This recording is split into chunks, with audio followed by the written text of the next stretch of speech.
Bonjour à tous, c'est Monsieur Rabbit et bienvenue sur la seule chaîne d'actu NFT, Play to Earn et Metaverse quotidienne. Du lundi au samedi, toute l'actu en moins de 10 minutes, c'est parti. Et on est parti et aujourd'hui je voulais commencer la vidéo du jour par une déclaration d'amour. Les amis, je vous aime. Et oui, car on peut être un homme viril et dire ses sentiments.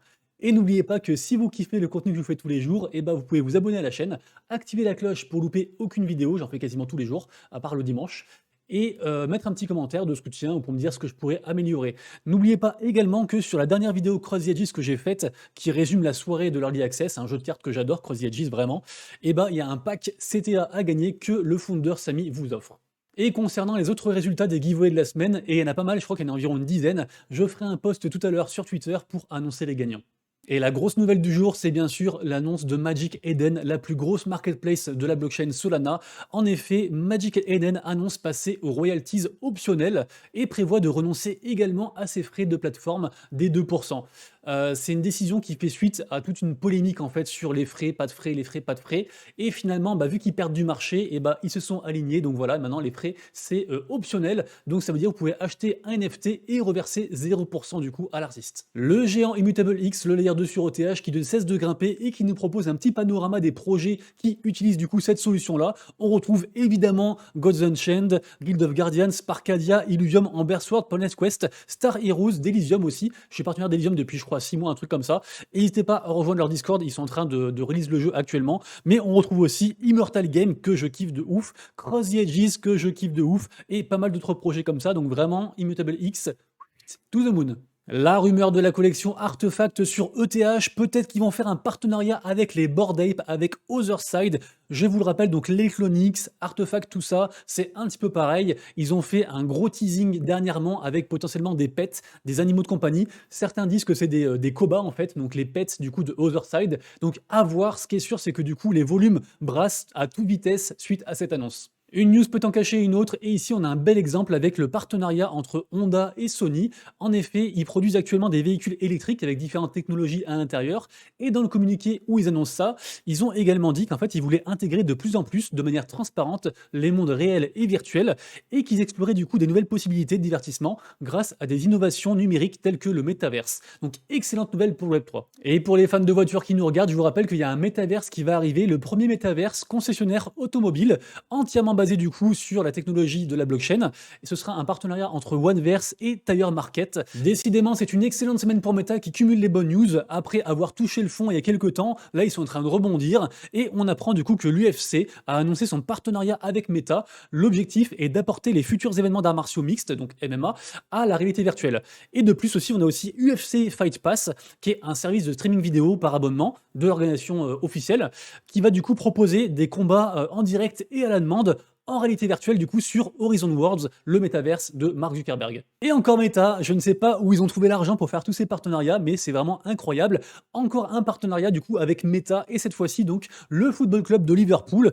Donc vraiment incroyable, ils vont faire donc des avatars du coup utilisables dans le métaverse. L'un des musées d'art les plus anciens et les plus précieux d'Ukraine, le Kharkiv Art Museum, a lancé une collection NFT sur le marché Binance NFT pour soutenir le patrimoine culturel dans le contexte de la crise de la guerre en cours. Bien ou pas bien, je ne sais pas. En tout cas, voilà, le communiqué date du 13 octobre et a priori, la collection NFT s'appelle Art Without Barriers, donc l'art à travers les barrières, l'art sans les barrières. Si jamais, au niveau des prix, ça commence à 500 balles et lien en description. La collection d'Anthony Hopkins, le célèbre acteur qui vendait ses NFT, qui retrace un petit peu son parcours, sa carrière cinématographique, la collection a cartonné, elle s'est vendue en moins de 7 minutes. Je vous rappelle que le mint price c'était 0,25 ETH et que là actuellement on est à 0,67, donc c'est vraiment en train d'exploser, tout le monde se l'arrache et pourtant la supply est quand même petite, ce qui est étonnant vu qu'on a que un cas supply, mais c'est vrai qu'actuellement on a retrouvé un peu une tendance où les gens préfèrent finalement des petites supplies, même si c'est manipulable, plutôt que des 10K supply comme on connaissait à l'âge d'or des NFT. Le mint des NFT Troll de DreamWorks en partenariat avec Vox et Gala Games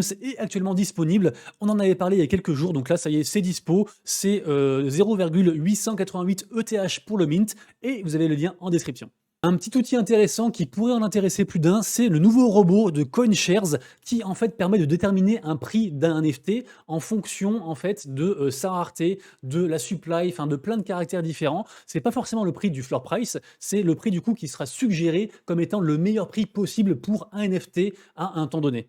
Au niveau du top des collections NFT, aujourd'hui, pas grand-chose. La journée est plutôt neutre. Il y a un peu de vert, il y a un peu de rouge. On aperçoit quand même de gros volumes du coup pour la collection Azuki. En effet, ils ont délivré un nouveau trailer en fait plutôt appétissant et du coup, bah, les volumes se sont enchaînés. Je vous le rappelle, Azuki, c'est une collection qui est passée un peu à travers vents et marées. Le founder qui s'appelle Zagabond avait annoncé qu'avant cette collection-là, il avait fait 3-4 collections, qu'il avait plus ou moins rug pull et tout. Du coup, ça s'était écroulé, après c'était remonté, après le floor press avait doublé, voilà. Enfin bref, c'est un vrai feuilleton. En tout cas, voilà, la commu est toujours là.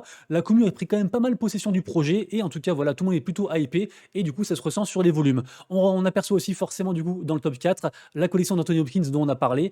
Et si jamais une autre collection à surveiller aujourd'hui, c'est la collection 0N1 Force, puisque le prix plancher, le floor price est actuellement de 0,71 ETH. Donc c'est en train d'exploser puisqu'on était à 0,34 il y a seulement 2 jours.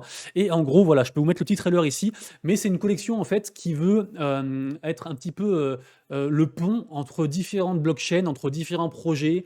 Ils veulent également aussi être une sorte de réseau social. Enfin, ils veulent faire pas mal de choses. En tout cas, voilà, le projet a pas mal de hype. Donc du coup, à checker, à surveiller. Ah oui, il y a aussi une autre collection à surveiller sur la blockchain Solana, c'est NFT Trees. Actuellement, les volumes sont en train d'exploser. Je crois qu'on est genre à plus 4000%, un truc comme ça. Et en gros, le projet, c'est que quand vous avez 3 NFT Trees, vous pouvez du coup participer au DAO et c'est un des plus gros DAO de la blockchain Solana. Du coup, voilà, il y a pas mal de whitelist à récupérer, de machins comme ça, d'avantages un petit peu sous-jacents. En tout cas, voilà, donc ça s'appelle White Trees et 0,777 pour le floor price actuellement. Le mint du jour, c'est la collection des arts sur ETH. Le mint sera à 16h tout à l'heure à 0,045 ETH du coup pour la public.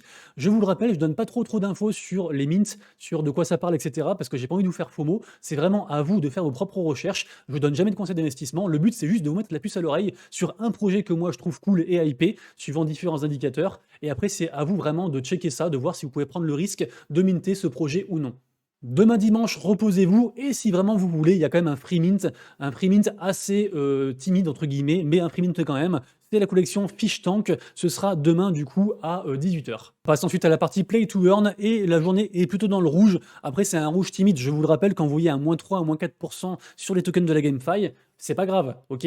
On va dire que je sais pas, le CAC 40 il fait -0,1, le BTC il fait -1%, le ETH il fait -2%, les altcoins ils font un peu plus et nous on est vraiment en bas de la file. Du coup forcément il y a plus de volatilité, donc faut pas trop s'inquiéter. Donc voilà, la journée est plutôt neutre, plutôt dans le rouge, mais rien d'inquiétant, rien d'alarmant. Au niveau du top tendance, on retrouve en deuxième position Dorak, j'en ai déjà parlé hier, et d'ailleurs de manière générale, je redis jamais les mêmes news d'un jour à l'autre. Du coup, si vous voulez savoir toutes les news de la semaine, eh ben, il faut regarder les 7 vidéos du coup de la semaine, enfin 6 du coup. Donc en gros, ça vous prend 1 heure pour du coup tout savoir sur tout ce qui s'est passé sur les NFT, les Playturn et les Metaverse. Du coup, forcément, je vous le conseille très fortement.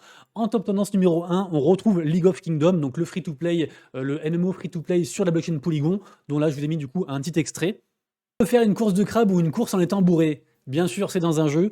Et bah, c'est le projet Champions Ascension qui vous propose ça. À la base, ce projet-là, en fait, c'est un jeu de baston genre classique entre guillemets, en 3D et dans un monde ouvert. Par contre, c'est un projet assez ambitieux, du coup plutôt long terme. Et en fait, pour faire patienter la commu, et bah, ils délivrent comme ça plein de petits jeux. Donc du coup, c'était assez sympa de vous en parler. Ça y est les copains, vous pouvez connecter maintenant votre Ledger au jeu Star Atlas pour y jouer, enfin au pré-jeu Star Atlas qu'ils ont fait pour faire patienter la commu, parce que je rappelle que c'est un projet très long terme. En tout cas, voilà, pour la petite version de jeu qui propose, l'espèce de démo qui propose du coup à la commu, et bah, et qui d'ailleurs est sur l'Epic Store, vous pouvez du coup connecter votre Ledger, donc c'est une excellente nouvelle pour ce projet. Ceux que ça intéresse et qui voudraient s'inscrire, on a le gros projet Cypher, un très gros projet blockchain, également aussi projet très long termiste.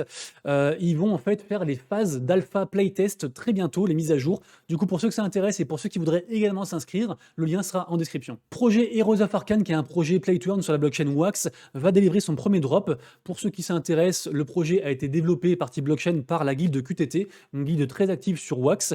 Et du coup, donc le premier drop sera ce lundi, du coup, à 20h. On finira la vidéo du jour par une bonne nouvelle concernant Illuvium, gros projet Web3, vous connaissez, je présente plus, à la fois une sorte de Pokémon en monde ouvert et un Teamfight Tactics au niveau du combat. On peut gagner du coup 500 accès pour la bêta privée 2, donc c'est très intéressant du coup parce que bah, le jeu vraiment est trop cool. Et si jamais ils ont aussi délivré du coup comme ça des nouvelles features, des nouvelles avancées sur où ils en sont actuellement. Les amis, je vous souhaite un excellent week-end, merci d'avoir suivi la vidéo. Si vous avez kiffé, merci de donner de la force avec le petit like, le petit pouce en l'air, tout ça vous connaissez, et l'abonnement. Nous, on se retrouve du coup lundi pour la prochaine vidéo, pardon. Et d'ici là, prenez soin de vous, de vos proches et de vos wallets. C'était Monsieur Rabbit. Ciao, ciao.